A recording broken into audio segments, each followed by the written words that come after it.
আসসালামু আলাইকুম রহমতুল্লাহি ওয়া বারাকাতুহু। সুপ্রিয় দর্শক, যে যেখান থেকে আমাদের এই ভিডিও দেখছেন, আশা করি সবাই ভালো আছেন, সুস্থ আছেন। সারা এয়ার ট্রাভেলসে আপনাদেরকে স্বাগত জানাচ্ছি। আমাদের কাছে অনেকে জানতে চেয়েছেন, অনেকে ইচ্ছা প্রকাশ করেছেন ইউরোপ যাওয়ার বিষয়ে। অনেকে ইউরোপ যেতে চান, কিন্তু কিভাবে যাবেন সেই সঠিক সিদ্ধান্ত গ্রহণ করতে পারছেন না। আমরা যে বিষয়টা বলতে চাচ্ছি সেটা হলো, ইউরোপ আপনি দুভাবে যেতে পারেন। আপনি ভিজিট ভিসা নিয়েও ইউরোপ যেতে পারেন, আপনি জব ভিসা নিয়ে, ওয়ার্ক পারমিট ভিসা নিয়েও ইউরোপ যেতে পারেন। আপনি যদি ভিজিট ভিসা নিয়ে ইউরোপ যান, তাহলে দেখা গেছে যে আপনার যে প্রোফাইল, আপনার যে আইডেন্টিফিকেশন, আপনি কি করেন, আপনি যদি জব হোল্ডার হন তাহলে আপনার জব আইডেন্টিটি, অথবা আপনি যদি বিজনেসম্যান হন তাহলে আপনার যে বিজনেসের যে ডকুমেন্টেশন, আপনার ব্যাংক স্টেটমেন্ট সহ আপনাকে একটা প্রোফাইল রেডি করে আপনি একটা এম্বাসিতে যদি চুজ করেন এবং সেখানে যথাযথ নিয়ম অনুসরণ করে যদি আপনি আপনার ফাইল সাবমিট করেন, তাহলে আশা করা যায় যে আপনি ইউরোপে ভিজিট ভিসা যেতে পারেন।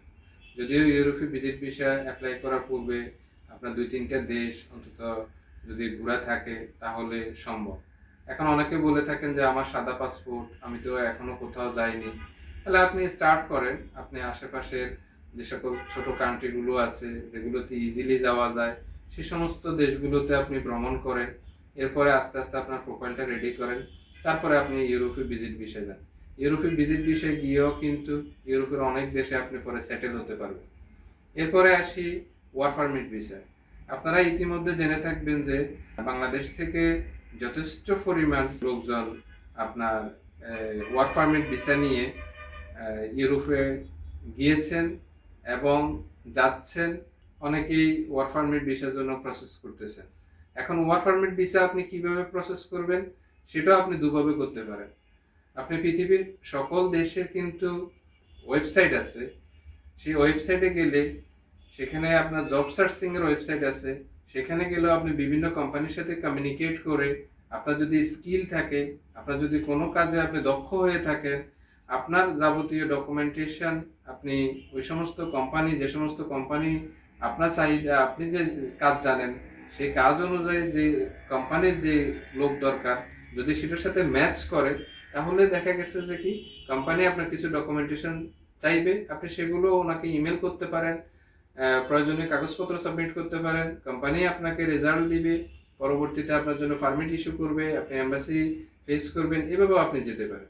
এখন আপনি যদি মনে করেন যে এই কাজগুলো করা আপনার জন্য দুরূহ ব্যাপার বা আপনার জন্য অসম্ভব, আপনি এই বিষয়ে পারদর্শী নন, তাহলে আপনি কোনো ট্রাভেল এজেন্সির সহযোগিতা নিতে পারেন, অথবা আপনার পরিচিত কোনো ভাই বা কোনো বন্ধু বা আত্মীয় বা এলাকার কেউ, পরিচিত কেউ যদি ইউরোপে থাকে, ওনার সহযোগিতা নিতে পারেন। বাট আপনি কারো না কারো সহযোগিতা নিতে হবে।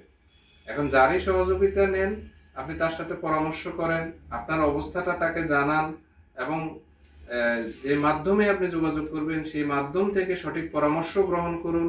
তাহলে আপনি কিভাবে ফাইলটা প্রসেস করবেন, কত সময় লাগবে, সকল বিস্তারিত ওই মাধ্যম আপনাকে বলে দেবে। পরিশেষে আমি বলতে পারি, আপনি যদি ইউরোপ যাওয়ার স্বপ্ন দেখে থাকেন, তাহলে প্রথম যে জিনিসটা আপনাকে করতে হবে, আপনাকে সিদ্ধান্ত গ্রহণ করতে হবে, এবং দ্বিতীয় যে কাজটা করতে হবে, আপনাকে একটা সঠিক মাধ্যম নির্বাচন করতে হবে। আপনি যদি সঠিক মাধ্যম নির্বাচন করতে সমর্থ হন, তাহলে টুডে অর টুমোরো একটা সময় আপনি সাকসেসফুল হবেন। আর ইতিমধ্যে যারা ইউরোপে গিয়েছেন, আপনার জানাশোনা কেউ থাকলে তাদের সাথে যোগাযোগ করলে তাদের অভিজ্ঞতাগুলো আপনি জানার চেষ্টা করেন। তারা কিভাবে গিয়েছেন, কত সময় দিয়েছেন, আপনাকে সময় দিতে হবে, চেষ্টা করতে হবে, এবং কাউন্সিলিং করতে হবে। আপনাকে কনসালটেন্সি নিতে হবে, আপনাকে একজন যোগ্য, একজন দক্ষ মানুষের সাথে যোগাযোগ করতে হবে, তাহলে আপনি সফল হবেন। তো আশা করি এই ভিডিওতে আমরা যেই পরামর্শগুলো আপনাকে দিয়েছি বা যে তথ্যগুলো দিয়েছি, এই তথ্যগুলো আপনার উপকারে আসবে। যদি আপনার উপকারে আসে তাহলে অবশ্যই লাইক দিবেন এবং শেয়ার করে আপনার পরিচিত জনদেরকেও জানিয়ে দিবেন, এবং নিজে সঠিক সিদ্ধান্ত গ্রহণ যত দ্রুততম সময়ের মধ্যে নেবেন তত দ্রুততম সময়ের মধ্যেই আপনি সফল হবেন। ধন্যবাদ।